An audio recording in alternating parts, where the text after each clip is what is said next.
കിടപ്പ് രോഗിയായ അച്ഛനെ വാടക വീട്ടിൽ ഉപേക്ഷിച്ച് മകനും കുടുംബവും കടന്നുകളഞ്ഞു. എറണാകുളം എരൂരിൽ 70 പിന്നിട്ട ഷൺമുഖനാണ് ഭക്ഷണം കിട്ടാതെ പ്രാഥമിക കൃത്യങ്ങൾ വരെ മുടങ്ങി ഒരു ദിവസം നരകിച്ചു കഴിഞ്ഞത്. കൗൺസിലറുടെ പരാതിയിൽ മകൻ അജിത്തിനെതിരെ കേസെടുത്ത തൃപ്പൂണിത്തറ പോലീസ് ഷൺമുഖനെ താലൂക്ക് ആശുപത്രിയിലേക്ക് മാറ്റി. വാടക വീട്ടിൽ നിന്നും വീട്ടുപകരണങ്ങൾ എടുക്കാൻ മറന്നില്ല. എന്നാൽ അച്ഛനെ വീടിനുള്ളിൽ പൂട്ടിയിട്ട് മകനും കുടുംബവും യാത്ര പോയിട്ട് ദിവസം 2ആയി. ഭക്ഷണം കിട്ടാതെ യൂറിൻ ബാഗ് പോലും മാറ്റാനാകാതെ കിടന്ന കിടപ്പിലായിരുന്ന വയോധികൻ. മകൻ അജിത്തും 2 പെൺമക്കളുമുണ്ട് ഷൺമുഖന്. ഇവർ തമ്മിൽ കുടുംബ പ്രശ്നവും സാമ്പത്തിക തർക്കങ്ങളുമുണ്ടെന്നായിരുന്നു നാട്ടുകാർ പറയുന്നത്. എന്നാൽ ഈ കുരുക്കിൽപ്പെട്ട് ജീവിതം നരകമായത് 70 പിന്നിട്ട ഷൺമുഖനായിരുന്നു. കൗൺസിലറുടെ പരാതിയിലാണ് തൃപ്പൂണിത്തറ പോലീസ് മകനെതിരെ കേസെടുത്തത്. സംഭവത്തിൽ അജിത്തോ പെൺമക്കളോ പോലീസിനോട് പ്രതികരിക്കാൻ തയ്യാറായിട്ടില്ല. വൈറ്റില സ്വദേശി ഷൺമുഖൻ അപകടത്തിൽപ്പെട്ടാണ് കിടപ്പിലായത്. 3 മാസമായി മകൻ അജിത്തിനൊപ്പം വാടക വീട്ടിലായിരുന്നു ഇദ്ദേഹത്തിന്റെ താമസം.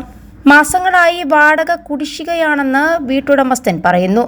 അജിത്തും കുടുംബവും വ്യാഴാഴ്ച വൈകിട്ട് സാധനങ്ങൾ എടുത്ത് വീടൊഴിഞ്ഞു. എന്നാൽ ഇന്നലെ രാത്രി അയൽക്കാർ വിവരമറിയിച്ചപ്പോഴാണ് അച്ഛനെ ഉപേക്ഷിച്ച് അജിത്ത് കടന്നു കളഞ്ഞെന്ന വിവരം വീട്ടുടമസ്ഥൻ അറിയുന്നത്.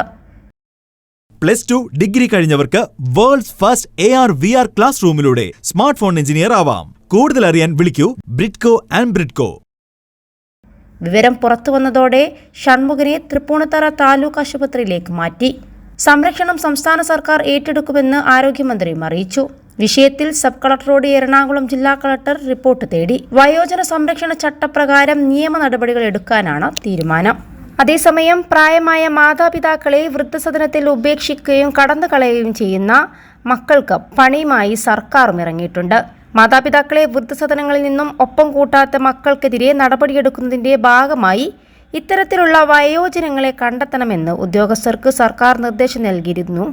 ഇതിനു പിന്നാലെ അച്ഛനമ്മമാരെ കൊണ്ടുപോകാത്തവർക്കെതിരെ നടപടിയെടുക്കണമെന്ന് കാണിച്ചുകൊണ്ടും സാമൂഹികനീതി വകുപ്പ് ഉത്തരവുമിറക്കിയിരുന്നു. സംസ്ഥാന സർക്കാരിന്റെ ഗ്രാന്റ് വാങ്ങുന്ന 516 വൃദ്ധസദനങ്ങളാണ് കേരളത്തിലുള്ളത്. സർക്കാർ നേരിട്ട് നടത്തുന്ന 16 കേന്ദ്രങ്ങളുമുണ്ട്. ഇവിടെയാകെ 20,000-ലേറെ അന്തേവാസികളുമുണ്ടെന്നാണ് കണക്ക്. ഇതിൽ 46% പേർക്ക് മക്കളടക്കമുള്ള അടുത്ത ബന്ധുക്കളുണ്ടെന്നും വകുപ്പ് കണ്ടെത്തി. ഭൂരിഭാഗവും മക്കളുടെ മർദ്ദനത്തിനിരയായാണ് വീട് വിട്ടിറങ്ങിയത്. എന്നാൽ അച്ഛനമ്മമാർക്കുള്ള ജീവനാംശം നൽകാനും ഭൂരിഭാഗവും മക്കൾ തയ്യാറാകുന്നില്ല. സർക്കാർ ഉദ്യോഗസ്ഥരടക്കമുള്ളവർ ഈ പട്ടികയിലുമുണ്ട്.